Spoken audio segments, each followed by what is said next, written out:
আরবি বছরের প্রথম জুমা, প্রথম দিন। আরবি বছরের আজ প্রথম জুমা এবং প্রথম দিন, জুমার দিন। সুবহানাল্লাহ।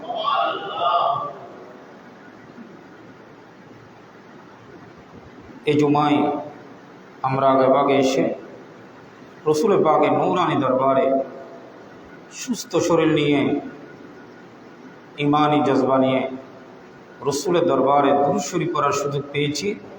রসুলের দরবারে, আল্লাহর দরবারে শুকর আদায় করি, বলি আলহামদুলিল্লাহ।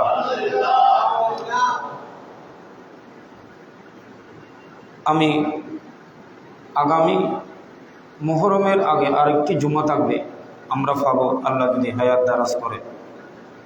ওই জুমায় আমি কারবালার আলোচনা, আশুরার আলোচনা করব। আজ আমি আলোচনা করব গত দুই তিন জুমায় যে আলোচনা হয়েছে এরই ধারাবাহিকতায় আজ আলোচনা করব কিয়ামতের ময়দানে প্রত্যেক বান্দাকে যে বিষয়ে হিসাব দিতে হবে, হিসাব না দিয়ে এক কদম যাওয়ার কোনো সুযোগ থাকবে না।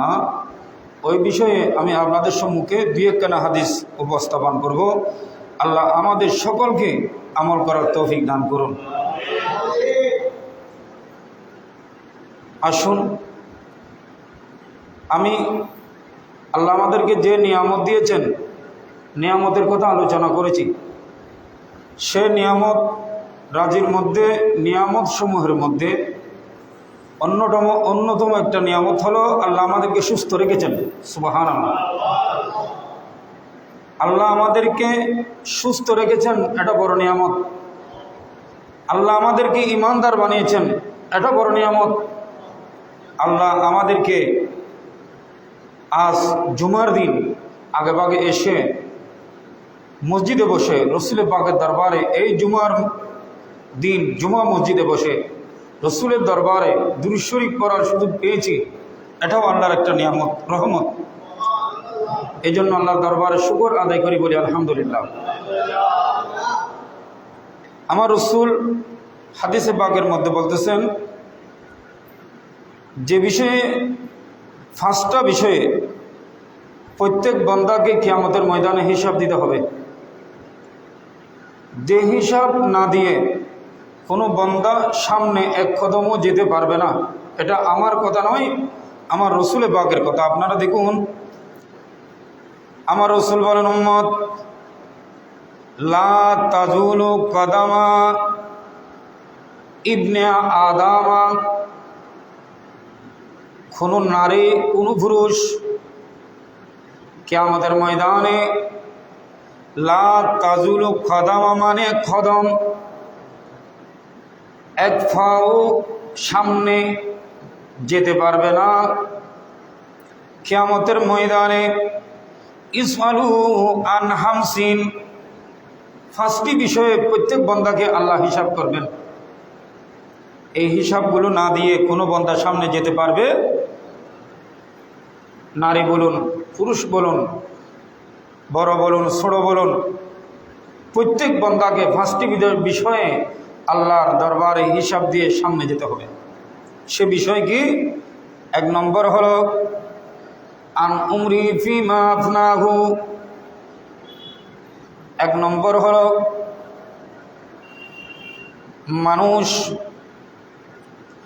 মানুষকে আল্লাহ জিজ্ঞেস করবে। এক নম্বর হলো তার জীবন কিভাবে কাটালো, কোন কাজে ব্যয় করেছে সময়, হায়াত। কিয়ামতের ময়দানে সর্বপ্রথম আল্লাহ জিজ্ঞেস করবেন, তোমার হায়াতটা কোন কাজে লাগিয়েছ, তোমার শক্তি, তোমার যৌবন কোন কাজে লাগিয়েছ, কিভাবে কাটিয়েছ। প্রতিটি সেকেন্ড, প্রতিটি মুহূর্তের হিসাব আল্লাহর দরবারে দিতে হবে। দেওয়ার পর তারপর অগ্রসর হতে পারবে। যে বিষয়ে ধরা খেলে শাস্তি ভোগ করতে হবে কিয়ামতের ময়দানে। তোর মধ্যে একটা বিষয় হলো, ওগো উম্মত, তোমরা তোমাদের জীবন কোথায় কাটিয়েছ? ওয়ান শাবাবিহি ফিমা আবলাহু, তোমার যৌবন কোথায় কাটিয়েছ, তোমার যৌবনকাল কোথায় কাটিয়েছ, এ বিষয়ে কিয়ামতের ময়দানে আল্লাহ জিজ্ঞেস করবেন, কোন কাজে কাটিয়েছ। খেয়াল রাখতে হবে, যৌবন একটা বড় নিয়ামত। বার্ধক্য আসলে বোঝা যায় যৌবন কত বড় নিয়ামত ছিল। মৃত্যু আসলে বোঝা যায় এই বার্ধক্য কত বড় নিয়ামত ছিল। কারণ এই হায়াত, এই সময় কোনো আর পাওয়া যাবে না। যুবক অবস্থায় ইবাদত করা আর বৃদ্ধাবস্থায় ইবাদত করার মধ্যে পার্থক্য রয়েছে। আমার রাসূল আরেক হাদিসের মধ্যে বলেছেন, কিয়ামতের ময়দানে আল্লাহর একটা আরশের ছায়া হবে, ওই ছায়ার নিচে আল্লাহর কিছু বান্দা জায়গা পাবে। তার মধ্যে রাজুলুন, ওই পুরুষ যারা যুবক অবস্থায় আল্লাহর দরবারে বেশি বেশি ইবাদত করেছেন। সুবহানাল্লাহ। কারণ বৃদ্ধ অবস্থায় এটাও পেতেও পারে, নাও পেতে পারে, অথবা বৃদ্ধ অবস্থায় ইবাদত বন্দেগী করতে গেলে শরীরের অঙ্গ প্রত্যঙ্গর অবস্থা বিকৃত হয়ে যায়, পরিবর্তন হয়ে যায়।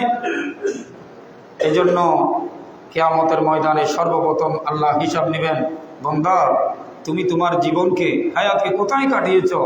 আমি তোমাকে হায়াত দিয়েছি, তোমাকে সুস্থতা দিয়েছি, বিবেক দিয়েছি, বুদ্ধি দিয়েছি, তোমার হায়াত কোথায় কাটিয়েছ, তোমার যৌবন, তোমার জীবন কোথায় কাটিয়েছ, আল্লাহর দরবারে হিসাব দিতে হবে। আল্লাহ আমাদেরকে বোঝার তৌফিক দান করুন।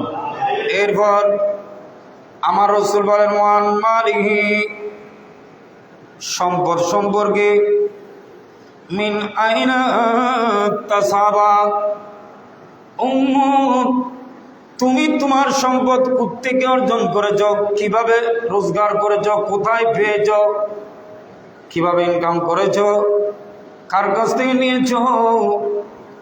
আল্লাহ কিয়ামতের ময়দানে ওই হিসাব বান্দাদের থেকে নিবেন। সুবহানাল্লাহ। বান্দা মনে করতেছ তুমি যাই মনে হয় তাই করবে না, আমার আল্লাহ প্রতিটি ইনকামের কথা, এই মাল কোত্থেকে অর্জন করেছ, এই পয়সা, এই জমি জায়গা জমিন কোথায় থেকে জমা করেছ, কিভাবে করেছ, আল্লাহর দরবারে হিসাব দিতে হবে। আল্লাহ বলবেন, মিন আইনা তাসাবা, কোথায় থেকে নিয়েছো তুমি, প্রতিটি ইঞ্চি ইঞ্চি, আনা আনা আল্লাহর দরবারে হিসাব দিতে হবে। আল্লাহ আমাদেরকে বোঝার তৌফিক দান করুন। অনেক জায়গায় দেখা যায় সারা রাত ডাকাতি করে, তারপর বিভিন্ন দিন ধর্মের রাস্তায় খরচ করে। এগুলো হবে না। কোত্থেকে খরচ, কোত্থেকে ইনকাম করেছো সেটা হলো বড় কথা। দান করা বড় কথা নয়, খরচ করা বড় কথা নয়, কোত্থেকে করেছ সেগুলোর হিসাব প্রতিটি কদমে কদমে আল্লাহর দরবারে দিতে হবে। আল্লাহ আমাদেরকে সেই তৌফিক দান করুন। এই নয় যে হুজুর ইনকাম করা কি গুনাহ, না, ইনকাম করাটা নবী রাসূল করে সুন্নত। ইনকাম করা নিজের জন্য, পরিবারের জন্য আয় রোজগার করা ওয়াজিব, করতে হবে, এবং প্রতিবেশীর জন্য ইনকাম করতে হবে। ইনকাম করার সময় নিয়ত করতে হবে নিজের জন্য, যাতে নিজে চলে অপরজনের কাছ থেকে ভিক্ষা করতে না হয়। পরিবারের জন্য যাতে তাদের হক রয়েছে, পরিবারের জন্য ইনকাম করা, নিজের জন্য ইনকাম করা, অতটুকু হালাল নিয়ত থাকবে যে আমার নিজের জন্য, যাতে কারো কাছে হাত পাততে না হয়, ভিক্ষা করতে না হয়, নিজের ছেলে মেয়ের জন্য, পরিবারের জন্য, মা বাবার জন্য এবং প্রতিবেশীর জন্য। সুবহানাল্লাহ। আগের যুগের মানুষ নিয়ত করত, গাছ রোপণ করার সময় ফল ধরলে, বাগানের ফল ধরলে আল্লাহর নামে ফাতিহা দেব, মা বাবাকে খাওয়াবো, আল্লাহ তৌফিক দিলে মেজবান দেব, প্রতিবেশীকে খাওয়াবো, আর এলাকার মানুষদেরকে খাওয়াবো। এই নিয়ত হলো বড় ইবাদত। সুবহানাল্লাহ। আমার রাসূল কিয়ামতের ময়দানে জিজ্ঞেস করবেন, কোথায় খরচ করেছ, কোথায় ইনকামের কথা তো হবে, এবং কোথায় খরচ করেছ। উম্মত এই টাকাগুলো কি মা বাবার জন্য খরচ করেছো, নাকি পরিবার পরিজনের জন্য খরচ করেছো, নাকি কোথাও অশ্লীলতার জন্য, সন্ত্রাসের জন্য, ডাকাত বানানোর জন্য, নাকি কারো ক্ষতি করার জন্য খরচ করেছো? প্রতিটি আনার খরচের হিসাব যদি অন্যায়ভাবে হয়, কিয়ামতের ময়দানে হিসাব দিতে হবে। আজ যারা মুত্তাকি তারা মসজিদ মাদ্রাসায় দেয়, তারা এলাকার প্রতিবেশীর জন্য দেয়, অভাবী মানুষের জন্য খরচ করে, মা বাবার জন্য খরচ করে। এগুলো কিয়ামতের ময়দানে তার জন্য বড় নিয়ামত হবে, বড় নাজাতের ওসিলা হবে। আল্লাহ আমাদেরকে ইনকাম করার সময় কিভাবে আসতেছে সেটা হিসাব করে এবং কোথায় যাচ্ছে আমার ইনকাম, আমার পয়সা, আমার সম্পদ, সেভাবে হিসাব করে খরচ করার আল্লাহ তৌফিক দান করুন, আমিন। এরপর কিয়ামতের ময়দানে আল্লাহ জিজ্ঞেস করবেন মানুষের এলম সম্পর্কে, তুমি তোমার জ্ঞান অনুযায়ী, এলম অনুযায়ী কি আমল করেছ? খেয়াল রাখবেন, সেদিন কেউ যদি বলে আমি মূর্খ ছিলাম, আমি দিন ধর্ম বুঝি না, এই অজুহাত আল্লাহর দরবারে চলবে না। কেননা আল্লাহর দরবারে এই অজুহাত চলবে না যে আল্লাহ আমি তো লেখাপড়া করতে পারি নাই, আমি মূর্খ ছিলাম, একথা বলার সুযোগ থাকবে না। কারণ আল্লাহ তো শিকার জন্য বলেছে, এই অপরাগতা, এই না জানাটা তো গুনাহ। সেদিন কিয়ামতের ময়দানে কথা বলতে পারবে না আল্লাহ আমি নামাজ জানি নাই, আমি কোরআন পড়তে পারি নাই। এখন যে যুগ, 10 বছরের ছেলে, 8 বছরের ছেলে মোবাইলের পরিপূর্ণ কাজ জানে, মা বাবা দিচ্ছেন, বলে যে না আমার ছেলে মোবাইলের একবারে সফটওয়্যার মফটওয়্যার যা কিছু আছে সব কিছু একবারে মুখস্থ, হত গৌরব নয়। আপনি কি ভেবেছেন এই ছেলে কি একবার কোরআন তেলাওয়াত করতে পারে? আপনি কি ভেবেছেন এই ছেলে এখনো কি নামাজ পড়ে? এই কথা কয়জন মা বাবা জানে? এই জ্ঞান দেওয়া, কোরআনের জ্ঞান দেওয়া, নামাজের জ্ঞান দেওয়া, নবী রাসূলের অলিগণের তারিফ সম্মান সম্পর্কে এলম দেওয়া, জ্ঞান দেওয়াটা মা বাবার দায়িত্ব। আর একজন মুমিনের দায়িত্ব হলো নবী রাসূলের সম্মান, বলির সম্মান, মর্যাদা, মা বাবার মর্যাদা, নামাজ রোজা হজ তাসবিহ তাহলিল এগুলো জানা একজন মুমিনের জন্য সর্বাবস্থায় ফরজ। না জানার অজুহাত কিয়ামতের ময়দানে চলবে। কিয়ামতের ময়দানে আল্লাহ জিজ্ঞেস করবেন বান্দা তোমাকে তো জ্ঞান দেওয়া হয়েছে, তুমি সেই জ্ঞান অনুযায়ী কিভাবে আমল করেছো? তুমি কি সঠিকভাবে নামাজ পড়েছো, হজ করেছো, যাকাত দিয়েছো? তুমি কি মসজিদ মাদ্রাসাকে ইজ্জত করেছো? সে বিষয়ে কিয়ামতের ময়দানে আল্লাহ হিসাব করবেন। আল্লাহ আমাদেরকে কিয়ামতের ময়দানে আল্লাহর দরবারে এই হিসাবগুলো দেওয়ার তৌফিক দান করুন, আমিন। সালাতুন সালামুন ইয়া হাবিবাল্লাহ আলাইকুম, সালাতুন সালামুন ইয়া হাবিবাল্লাহ আলাইকুম। খেয়াল রাখবেন, ইনকাম করাটা ইবাদত, পরিবারের জন্য, নিজের জন্য, যাতে ভিক্ষা করতে না হয়। কারণ ভিক্ষার কথা ইসলামে কোনো সময় বলে নাই, প্রশ্রয় দেয় নাই। ভিক্ষাবৃত্তিটা বড় অপরাধ, ইসলামের জন্য কলঙ্ক। আসুন এবার কিয়ামতের ময়দানে কতগুলি মানুষের চেহারা উজ্জ্বল হয়ে যাবে আনন্দে, আল্লাহর রহমতে, সুবহানাল্লাহ। পরীক্ষার রেজাল্ট দিই, লাইনদের বেগুন রেজাল্ট ঝার ফোয়া দিবে, ফাঁস করছি, এবার চেহারা পরিষ্কার হবো না নব, পরিষ্কার দিব, সুবহানাল্লাহ। হন জিবে ফাঁস করে নাও পারে, জীবের নাম নাই লিস্টিত, এবার মুখ খালো হবো না আদার হবো, আদারও দেবো, এবার মুখ খালো দেবো। আন নবী হদুম্মত মান তালাবাদ দুনিয়া হালালান, হরমত কোন উম্মত যদি হালাল রুজি উপার্জন করে, হালাল, হারামের কথা কোনো অবস্থায় বলা হয় নাই, হালাল রুজি উপার্জন করে, মেহনত করে, পরিশ্রম করে, উপার্জন করে, তারপর আমার রাসূল বলেন কি জন্য হালাল রুজি কেন নিয়ত কেন উপার্জন করবে? নিয়ত থাকবে যে আনিল মাসআলাতি ওয়াসান আন আলা আখলিহি। নিয়ত থাকবে যে আমি উপার্জন করতেছি আমার জন্য, যাতে ভিক্ষা করতে না হয়। আর তের যুগ বহুত ফল নিয়মিত দা ফল ফল সুখ শান্তি হয় বললে কেন চাষবাস করে দি, মেহনত করে দি, হয় না হয়। নিয়ত হালাল রুজি ঠিক, কিন্তু নিয়ত থাকতে হবে আমি যাতে কারো কাছে হাত পাততে না হয়, ছেলে মেয়েরা যাতে ইজ্জতের সাথে চলতে পারে, এ নিয়ত থাকতে হবে। এরপরে বলতেছি এর বিপরীতটা।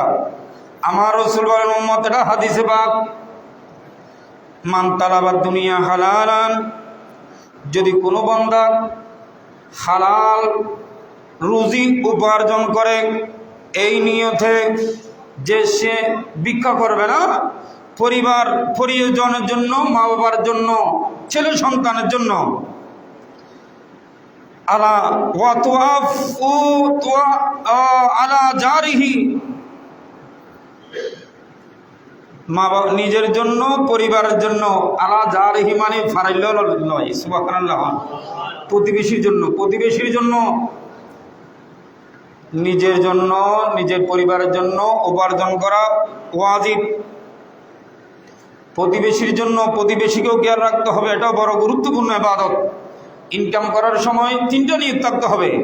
একটা আমার নিজের জন্য, আমার পরিবারের জন্য, আমার প্রতিবেশীর জন্য, আমার আত্মীয় স্বজনের জন্য। সুবহানাল্লাহ, এটা আমার কথা নয়, আমার রাসূল বলেন আলা আহলিহি, নিজের পরিবারের জন্য, ওয়া আলা জারিহি, প্রতিবেশীর জন্য। সুবহানাল্লাহ, প্রত্যয় পয়সা হামাইলে হয়তো আল্লাহ যদি তৌফিক দেয়, ফল্লের হামাইতুল মেজান দিউম, গৌসি শরীফ পড়াইম, আকিকা করাইম, ফাতিহা দিউম, এই নিয়ত বড় ইনকামর বড় নিয়ত দিয়েন, এই নিয়ত ইয়েন ইবাদত। সুবহানাল্লাহ, ইনকাম করার নাম ইবাদত, বেশি ইনকাম করার নাম ইবাদত। কিয়া ইনকামর মাধ্যমে তো অধিকাংশ ইবাদত সম্পন্ন হয়। অনেক হজ কেন করিবেন, হালাল রুজি ইনকাম নকরলি, অনেক জাহাদ কেন দিবেন, অনেক সদকা কেন দিবেন, ফসলের লাভবান কেন করবেন, অতটুকু নয়, যতটুকু অনলে অভিশাপ হবু, অতটুকু দরহার এবাদত হবু, যতটুকু অনর পরিবারের মানুষ হাতুন, মানুষের বিজ্ঞকরণ নতুন, মানুষের হাতে ছোট নতুন, অনর মানুষ হেফাজত করিব, এর দূর ইনকাম করার নাম ওয়াজিব, জরুরি।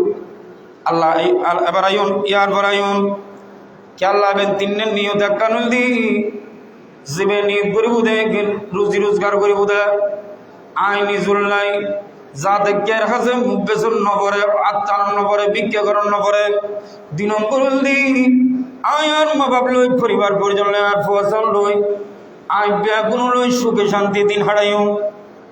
তিন নম্বর হল দি আল্লাহ আর তৌফিক দিলি আর প্রতিবেশী ব্যাগুন লই হারা বিলাইও, ইতার বিপদ তো লাগব। তোই বন্দা বের কিয়ামতের ময়দান কি বুঝছন, লাকি আল্লাহ তাআলা ইয়াউমাল কিয়ামাত। আমার রাসূল বলেন উম্মত, ওই বন্দার মুখ চেহারা, ওয়াজাহা ওয়াজহুন মানে চেহারা, আমার রাসূল বলেন মিসলা কামারি লাইলাতাল বদরি, পূর্ণিমার চাঁদ যেরকম উজ্জ্বল, পূর্ণিমার চাঁদ 14 তারিখের চাঁদ যেমন উজ্জ্বল, কত সুন্দর চাঁদ। আমার রাসূল বলেন উম্মত যে ব্যক্তি হালাল রুজি উপার্জন করল, নিজের জন্য নিয়ত থাকবে, নিজের জন্য, পরিবারের জন্য, প্রতিবেশীর জন্য, আত্মীয় স্বজন গরিব দুঃখীকে দেখার জন্য, আমার রাসূল বলেন তার কিয়ামতের ময়দানের চেহারা চন্দ্রের পূর্ণিমার চাঁদের মতো সুন্দর হয়ে যাবে। এক তো আল্লাহর রহমত, দ্বিতীয়ত সেদিন আল্লাহর দরবারে যখন সে সামনে হবে, তার চেহারা খুশিতে, যে তা আল্লাহর রহমত পেয়ে খুশিতে তার চেহারা এত বেশি উজ্জ্বল হয়ে যাবে, মানুষ দেখে আশ্চর্য হয়ে যাবে। সুবহানাল্লাহ, আল্লাহ আমাদেরকে সে রুজি রোজগার করার তৌফিক দান করুন। আবার হতগুলি এর বিপরীত দেখুন, হালাল রুজি কিন্তু আমাদের মিলন করে হালাল, হারামর হতা নয়, হারামত তো হলো প্রশ্নই নয়, প্রশ্ন নাই। হালাল রুজি হামার, কিন্তু মনত আছে যে আল্লাহ ফৈশন হামাই ইতর ইন্দি বেড়া দিবলি, অথবা নিয়ত আছে যে ডর করে কারণ ঘর পাই তুমি দেখে মেসে চাই তখন করব, অহংকার আগে নাউজুবিল্লাহ হন। অথবা এন বাবা পয়সা হামাইম তো একবারে মাইসি দেখিয়ে আর একবারে ফলবান মনে করে ফান, নাউজুবিল্লাহ হন। হামাতে হালাল বর মিনিট করি হামার হালাল হামার, কিন্তু মনের মধ্যে অহংকার আগে নিয়ত আছে যে আল্লাহ পয়সা দিলে অমুক করে বেজালত বাজা দিও, পয়সাও একবারে হুলবে নিম অমুক করে ফতা মতেও কি কাটা দিও না, নিয়ত পয়সা হামাইম ঠিক পয়সা ইউন মানুষের বিপদত পেলাইম। অথবা মনের মধ্যে অহংকার আছে বড় একটা বিল্ডিং বান্ধুম অহংকার করছুম মানুষের দাহাইম লৌকিকতা। আর নবী হতে হালাল রুজি রোজগার করছে কি ওমান তালাবাদ দুনিয়া হালালান, হালাল রুজি করছে কি ঠিক, কিন্তু মুফাখিরান মানে ফহর করছি নিয়তই তো ফহর করিব আল্লাহ বসে দিলে দাহাইম তোরা অমরালিয়ান মানুষকে দেখানোর জন্য কিয়ামতের ময়দানে আমার রসুল বলেন লাকিয়াল্লাহু ওয়া হুয়া আলাইহিল গাদাবান, আমার আল্লাহ কিয়ামতের ময়দানে যারা হালাল রুজি রোজগার করতেছে ঠিক খেয়াল রাখবেন। ইয়ে কম বড় ব্যায়াম তো চিকিৎসা বড় দরকার। মানুষ তুন হঠাৎ করে ক্যান্সার রোগী দুদি করে না করে, মানুষ তুন ডায়াবেটিস বাড়ি হয়তো প্রেশার মাপতুন যদি ডায়াবেটিস মাপতুন যদি হঠাৎ একদম ব্যারামলি যেন চিকিৎসা করে, একজন ইমানদারের অন্তরের একটা চিকিৎসা আছে। অন্তরের চিকিৎসা কি? অন্তরের চিকিৎসা এক নম্বর চিকিৎসা হাসাদ, হাসাদ তুন অন্তরে কি করি বেরাম করবো পরিষ্কারও দাম করবো, নহলে বাদত বন্দিকে হন হামত নইব। দুই নম্বর হইলে হিংসা, হিংসা করতে তো আল্লাহ আর দিলে আই বাইন্দুম কিন্তু আরেকজনের হিংসা করে না পারবো। তিন নম্বর অহংকার, আল্লাহ তৌফিক দিলি একবার অমুক তার দাহের আয় কান আইঙ্গুম না আর নবী হদে না তো হালাল উপার্জন করছো ঠিক নিয়ত যদি তাকাব্বুরির অহংকারে আজ এগিয়ে হয় কিয়ামতের ময়দানে আল্লাহ তোমার সামনে গুস্ব দিব, নারাজ হয়ে যাবেন আল্লাহ, আল্লাহর সামনে ওই বান্দা শর্মিন্দা হয়ে যাবেন। নাউজুবিল্লাহ। হামাই দুনুও কিন্তু মিন্নুতুর, হামাই দুনুও কিউর, দুনুও হালাল, চুরিটা হাতির হওয়ার সুযোগ নাই। মিন্নুত করে হামাই ঠিক, কিন্তু নিয়ত আসলে মা বাপুর হাবাইম বহুত কে নিয়ত করে আল্লাহ যদি তৌফিক দেয় আন বাপুর অজত দিম মাউর অজত দিম মাউর ইয়ান হাবাইম আল্লাহ আজি বেতন পাইলে মাউর ইয়ান হাবাইম বাপুর ইয়ান হাবাইম বাপুর এক হর বিদে দিম এন্ডেলে বহুত ফুতে নিয়ত করে না করে আল্লাহ আর করি বলে তৌফিক দান করক। বহুত কে নিয়ত করে দে মাসে যদি আল্লাহ এদুন এ হাম্মা নয় খেতির যদি বরহত হয় আর ফারার প্রতিবেশী হাইবু বহুত কে আর তেয়ারার বুড়ো বুড়ি আল্লাহর ওলি আসিল নি খেতি করতে নিয়ত আসিল দি একে দিতুন পশু পক্ষী হাইবু, একে দিতুন গরু চলা হাইবু, একে দিতুন ফত্ত মাইসি হাইবু, একে দিতুন আড়াইলে ফারাইলে হাইবু, একে দিতুন আত্মীয় স্বজনে হাইবু, আই নিজে হাইম হত বড় নিয়ন ইয়াত তুম বড় নিয়ত আর কিছুই না পারে। সুবহানাল্লাহ। এই বন্দাই কিয়ামতের ময়দানত চেহারাইন কম উজ্জ্বলে দিব। আর যারা নিয়তটা বোধে আল্লাহ পয়সা দিলে অঙ্গজুম উল্টে ফেলিম তাহলে কিয়ামতের ময়দানত আল্লাহ তার নারাজ হয়ে যাব। আল্লাহ বুঝি পেলে তৌফিক দান করক। আল্লাহ আর প্রতিটি মুহূর্তে হালাল নিয়ত করে পেলে তৌফিক দান করক। সালাতুনিয়া সালামুন আলাইকুম ইয়ার ফরায়ন আন নবী কি হরণ ওই মানুষ সফল কাম কামিয়াব মানে সময় তো বহুত হয়ে গি কাদাবলাহা কোরআন শরীফ আছে কাদাবলাহা মান যাক্কাহা জিবে ইয়েন ফেকুরিয়েন সমস্ত শরীরের সকিবই দে অন্তরের রাস্তা হানিয়েন অন্তরের রাস্তা কিভাবে বুঝে দি আই চোখে দেখিলেন অন্তরত প্রেম আইব, চোখে দেখি অন্তরত মেজি প্রেম আইসির হতুন দেখানোর পরে এটা চোখ হানিন অন্তর আইনা অন্তরের রাস্তা বুঝে হর থই আইন আন নবী হতে জীবে এই অন্তর্গান পরিষ্কার করছি ইবে পবিত্র। সুবহানাল্লাহ। ইবের আবাদত পবিত্র, ইবের নামাজ তসবিহ তাহলিল আতাল্লাই বুখারী শরীফের 14 নম্বর হাদিস হইলি ইন্নামাল আমালু বিন্নিয়াত এক নম্বর সমস্ত আবাদতের মূলের নিয়ত আন নবী হদ ওবেই কিয়ামতের ময়দানত কামিয়াব নাজাত ফন্ন হদে জীবের অন্তর নামক এই দেহ ইয়েন কারণ ইয়েন হইলদি খোদার জলওয়াগার খোদার গরল দিন মুমিনের অন্তর। সুবহানাল্লাহ। আন নবী হদ মান আহলা সাল্লাহ কালবাহু লিল ঈমান ইয়েন ঈমানে খোদার প্রেমে গর ইয়ান ফর করে ফেলি আন নবী হদ মানুষই বে কামিয়াব সুবহানাল্লাহ কিরকম আর কেন করে বুঝে দি এই হাদিসের বুথুর একখান মুফতি ইয়ারহান নবীর রহমতুল্লাহ একখান বহুত সুন্দর উদাহরণ দি হদা আপে হর আলী দেখুন না আপে হর আলী জানিবে চেহারা এবার ছটফট বিষে যখন বিষ যখন ধরে দেখিবে ছটফট করে হুদার প্রেমর বিষ যখন হুদার প্রেমিয়ান যখন অন্তরতা দেবগু ইবে বলে দুনিয়াদারের মায়া মমতা দুনিয়ায় বেগিম বলি সবসময় হুদার প্রেমত জীবে দেবা হুদার অনুগত্য হুদার হতায় হুদার প্রেমত এবে বলে সবসময় দেওয়ানো যাবে সুবহানাল্লাহ বোধ গিয়া উবর দিবুতর করবেন নে বনুর রোদ ফিরে লাগিয়ে দেন বাইরো রোদ ফিরে লাগিয়ে দেন হদে রোদ দিবুতর কা জর্গু ইয়া নইলে বনুর মহব্বত ওই দুরাতি হড় দিতে লিখু হদে কানা হব জিয়ারত বিষ্ণু নীতি হদে জিয়ারত কিনলে ইয়া নইলে মা বাবার মহব্বত জীবের প্রেমর অন্তরের বুতুর হুদার প্রেমর বিষ আফেজেন দিলে বিষ ঠুঁ দিলি দংশন করলি এবার দেওয়ানো যেগু জীবের তো হুদার প্রেম এই অন্তরের বুতুর লাগে গু এবার কামিয়াব সুবহানাল্লাহ এবার তো গুণ বালা লাগতো না এবার তো হারাম বালা লাগতো না হারামিন ফেলে দিব ইবেত্তে গুণর হতা বাইতু দেখতুনু ইবেত্তে হারাপ জিনিস হনসমত ভালো লাগতুনু ইবে সবসময় খোদাল্লাহ দেওয়ানা থাকিব সুবহানাল্লাহ আল্লাহ আরে ওই মহব্বত দান করো আমিন হন ইয়ার বরায়ন আন নবী হতে অন্তরের হতা অন্তর ঠিক সমস্ত ইবাদত ঠিক সুবহানাল্লাহ অন্তর নামক ইন হাসদতুন তাকাব্বুরতুন লুবুথুন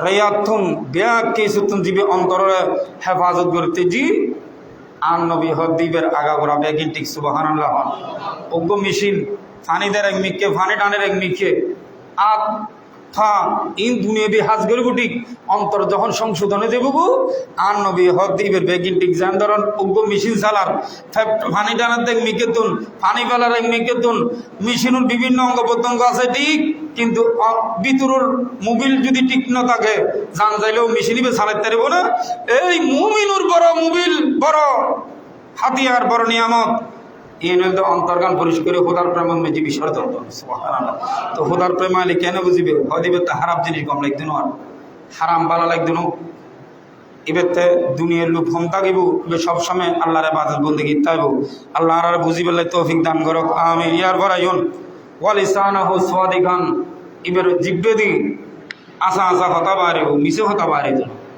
যেতে ফ্যাক্টরি বে ঠিক আছে দেবো তো না ফানি দেবো মোবিল ঠিক আছে নিচুন টানি বুধে তো না মেশিন চলি বুধে অন্তরিয়ান ঠিক তো হজ কবুল অন্তরিয়ান ঠিক নামাজ কবুল অন্তরিয়ান ঠিক ইনকাম কবুল অন্তরিয়ান ঠিক এবার মুকুদে আসা হতা বাড়িব সুবহানাল্লাহ আল্লাহ আর জুবান দি সবসময় আসা হতা বাইরে বলে তৌফিক দান করক ইয়ার পরে নফসইন হদে তৈন ওয়া নফসাহু মুতমাইন্না আর হোদা কোরআন শরীফ হদে ইয়া আইয়ুহান নাফসুল মুতমাইন্না ইরজি ইলা রাব্বি ওয়াদখুলি জান্নাহ ওয়া অন্তর পরিষ্কার করে বন্ধল তোমরা জান্নাতে যাও সুবহানাল্লাহ আর নবী হদে জিবে অন্তর পরিষ্কার করতে জি এবে কিয়ামতের ময়দান কামিয়াব কদাবলাহা কিয়ামতের ময়দান ইবে নাজাত আল্লাহর আর বুঝি পেলে তৌফিক দান করক ইয়ার পরে আইউনা বারা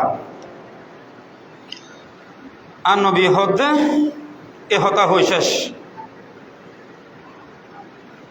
তলি বেয়াগিনুর মূল হতল দি অন্তর হেফাজত করলি কিয়ামতের ময়দান তো ফার এ দুনিয়া তো ফার আল্লাহর এই আমল করি পেলে তৌফিক দান করক আল্লাহর গুণতুন বাঁচি পেলে তৌফিক দান করক আর এক মিনিট